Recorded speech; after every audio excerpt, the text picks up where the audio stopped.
ముఖ్యమైన విషయం ఏమంటే రాజశేఖర రెడ్డి గారు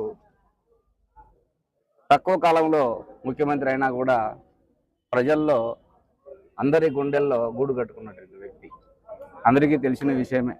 ఆయన పెట్టిన సంక్షేమ పథకాలు ఈ రోజుటికి నిర్విరామంగా జరుగుతూనే ఉన్నాయి.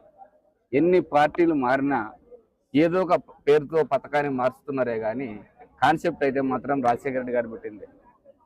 అసలు ఎంతో మంది ముఖ్యమంత్రులను చూసాం. ఏ ముఖ్యమంత్రిని ఎవరు కూడా తలంచుకోరు. ఈరోజు రాజశేఖర రెడ్డి గారి గురించి తెలుగు రాష్ట్రాల్లో మొత్తం కూడా ఈరోజు ముక్తకంఠంతో అందరూ ఆయనకు నివాళులు అర్పించడం జరిగింది.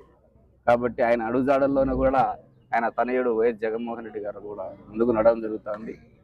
ఆయన సారథ్యంలో ఆయన తమ్ముడు మా గౌరవ పార్లమెంటు సభ్యులు అవినాష్ రెడ్డి గారి నాయకత్వంలో మేమందరం ముందుకెళ్ళి రేపు జరగబోయే స్థానిక సమస్యలు అయితేనేమి, పార్లమెంట్ ఎలక్షన్లు అయితేనేమి, అసెంబ్లీ ఎలక్షన్లు అయితేనేమి నటనలో ముందుండి 2029లో వైఎస్ఆర్ కాంగ్రెస్ పార్టీ జెండా ఎగిరేదానికి మేము ముక్తకంఠ ముందుకెళ్తామని తెలియజేసుకుంటూ సెలవు తీసుకుంటాం.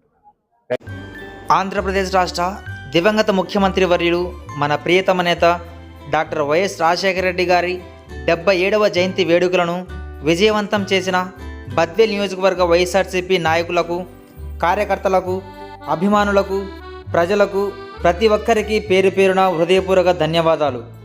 జోహార్ వైఎస్ఆర్, జోహార్ వైఎస్ఆర్. నమస్తే.